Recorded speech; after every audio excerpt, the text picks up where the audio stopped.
আসসালামু আলাইকুম রহমতুল্লাহ। আপনারা সবাই কেমন আছেন? আশা করি সবাই অনেক ভালো আছেন, আলহামদুলিল্লাহ। আজকের একটা ভাই প্রশ্ন করছিল যে আসলে ভাই, আমি একটা রিলেশনে আছি, একটা অবৈধ সম্পর্কে জড়িয়ে আছি। এখন যদি আমি মেয়েটাকে বলি, মেয়েটাকে আমি ছাড়তে চাচ্ছি, কিন্তু মেয়েটা আমাকে ছাড়তে চাচ্ছে না। এই অবস্থায় আমি কি তাকে ধোকা দিতে মানে ছেড়ে যদি দেই, তাহলে কি সেটা ধোকা দেওয়া হবে, নাকি সম্পর্কে জড়াই থাকবো? প্রশ্নটা তার মূল উদ্দেশ্য ছিল যে এখন সে অবৈধ সম্পর্কে থাকবে না ছেলেটি। আমি যতদূর জানি এবং আলেমের কাছ থেকে যতদূর জেনেছি, যে এখানে যদি তুমি তাহাকে ছেড়ে দাও, অবৈধ সম্পর্কে যদি থাকো আর যদি তাকে ছেড়ে দাও, এটা ধোকা দেওয়া হবে না, কারণ এটা একটা অবৈধ সম্পর্ক।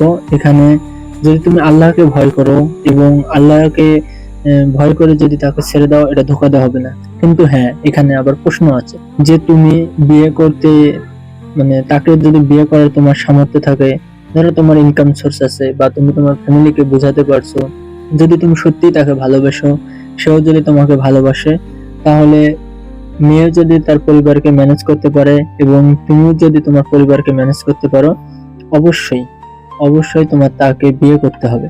কারণ তোমরা যেহেতু অবৈধ সম্পর্কে ছিলে, এখন হালাল ভাবে করে নাও। আর যদি তুমি মনে করো যে আমার পরিবার মানবে না এখন, আর আমার নিজেরও কোনো ইনকাম নেই, তাহলে কিছুদিন অপেক্ষা করো, চাকরি হওয়া পর্যন্ত তাকে এমন ভাবে বুঝাও, যদি তুমি সত্যি তাকে ভালোবাসো তাহলে এমন ভাবে বুঝাই রাখো তাকে যে আমার চাকরি হওয়ার পর পরে আমি তোমাকে বিয়ে করব।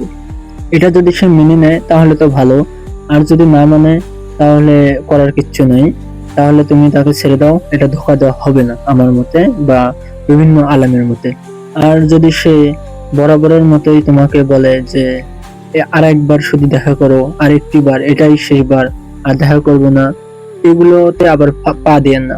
কারণ এই একবার দুইবার করতে করতে কিন্তু আবার সেই আগের জায়গায় পড়ে যাবে, কারণ শয়তান কিন্তু আমাদের পিছনে লেগেই থাকে। তাই একবার যদি তাকে বোঝাতে না পারেন, তাহলে আর একবার চেষ্টা করবেন। তারপরে যে না বোঝে, তাহলে তাকে একবারে সোশ্যাল মিডিয়া থেকে, সব জায়গা থেকে ব্লক মেরে দেন। তার সঙ্গে কথা বলা, কন্টাক্ট করা একদম বন্ধ করে দেন। আর যদি সে বোঝে, সেও যদি তাকে বোঝাবেন যে এটা একটা হারাম জিনিস, এখানে থাকা, এইভাবে থাকা সম্ভব হচ্ছে না, আমি আমার পরিবারকে বোঝাতে পারছি না, আমার প্রতিষ্ঠিত হওয়া পর্যন্ত তুমি যদি অপেক্ষা করতে পারো তাহলে করতে পারো, আর যদি না পারো তাহলে তুমি যা করবে সেটাতে আমি মেনে নেব, এভাবে বলবেন। আর তার মধ্যে যদি ন্যূনতম জ্ঞান থাকে তাহলে সে নিশ্চয়ই বুঝবে। যদি আপনি যখন প্রতিষ্ঠিত হবেন তখন তাকে বিয়ে করবেন, আর যদি তখন আবার বিয়ে না করেন প্রতিষ্ঠিত হওয়ার পরে, তখনও কিন্তু ধোকা দেওয়াই হবে, তখন আবার এটা ধোকা দেওয়া হবে। কারণ আপনি এখানে কথা দিয়ে রেখেছেন, তাকে ভালোবেসে কথা দিয়ে রেখেছেন, আপনি আর হারাম সম্পর্কে নেই, কিন্তু তাকে কথা দিয়ে রেখেছেন যে এত বছর পর বা এত মাস পর আমি প্রতিষ্ঠিত হব, তখন তোমাকে বিয়ে করব। এরপর যদি আবার বিয়ে না করেন, তখন কিন্তু ধোকা দেওয়া হবে, তখন কথা দিয়ে কথা রাখা হবে না, তখন একটা আমানতের খেয়ানত করা হবে। তো এটাতে অনেক বি কেয়ারফুল, আপনারা সবসময় সাবধানে তার সঙ্গে থাকবেন। আর হারামের মধ্যে আমরা পড়ে যাই অনেক সময়, হারাম সম্পর্ক, নেশা, এগুলোর মধ্যে অনেক সময় পড়ে যাই বন্ধুদের চক্করে পড়ে। বন্ধুরা সিগারেট খায় বা মদ পান করে, অনেক কিছু, তারা ড্রাগ এডিক্টেড থাকে।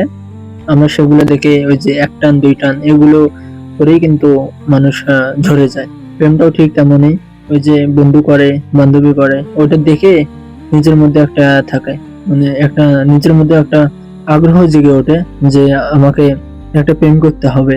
আসলে এই সবের মধ্যে ফ্রেন্ড সার্কেল গুলো আমাদেরকে চেঞ্জ করে নিতে হবে। যারা ইসলামের পথে আছে তাদের প্রতি আমাদেরকে তাদের সঙ্গে বেশি মিশতে হবে, আর যারা এই বিষয়গুলোতে বেশি আগ্রহ পোষণ করে তাদের সঙ্গে কম মিশতে হবে। আর আমরা মানুষ তো ভাই, আমাদের একজনকে দেখলে আরো হিংসা হয়। ধরেন আপনার থেকে একটু খারাপ চেহারা বা আপনার থেকে একটু দেখতে খারাপ সে প্রেম করতেছে, তখন আপনার মধ্যে একটা মানে অহংকারী ভাব চলে আসে, ওর মতো ছেলে প্রেম করতেছে আর আমি প্রেম করব না কেন? এগুলো ভাই জেদ দিয়ে কাজ হবে না, বাস্তবতাকে মেনে নাও। ইসলামে যা বলেছেন, তুমি যদি আল্লাহকে ভয় করো, 2 দিনের দুনিয়ায় তোমার যখন সময়, তোমার যখন তুমি যখন, এখন তো ভাই প্রতিষ্ঠিত না হওয়া পর্যন্ত, এমন একটা যুগ, প্রতিষ্ঠিত না হওয়া পর্যন্ত বিয়ে দেয় না।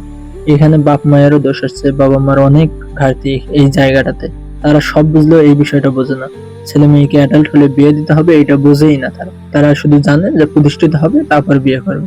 আসলে দুইজন যদি বিয়ের পরে যদি পড়াশোনা কন্টিনিউ করতে পারে তাহলে আপনাদের সমস্যাটা কি বুঝছি না আমি। যাই হোক, এই বিষয়ে থাকবেন। আর যারা হারাম সম্পর্কে আছেন, যদি বিয়ে করতে পারেন তাহলে বিয়ে করেন, আর যদি বিয়ে না করতে পারেন তাদেরকে কথা দিয়ে রাখেন। আর যদি ফ্যামিলি নাই মানে তাহলে তাকে একবার ছেড়ে দেন। এখন ভুল তো করেই ফেলছেন, আল্লাহর কাছে মাপ চান, মাপ চাই, আল্লাহ নিশ্চয়ই ক্ষমাশীল, ক্ষমা করে দিবেন। আর সঠিক মানুষকে বেছে নেন, দিনদার মেয়ে ছাড়া কখনো বিয়ে করবেন না। সবসময় একটা কথা বলি যে দিনদার মেয়ে ছাড়া কখনো বিয়ে করবেন না। তো আজকের মনে এখানেই, আল্লাহ হাফেজ।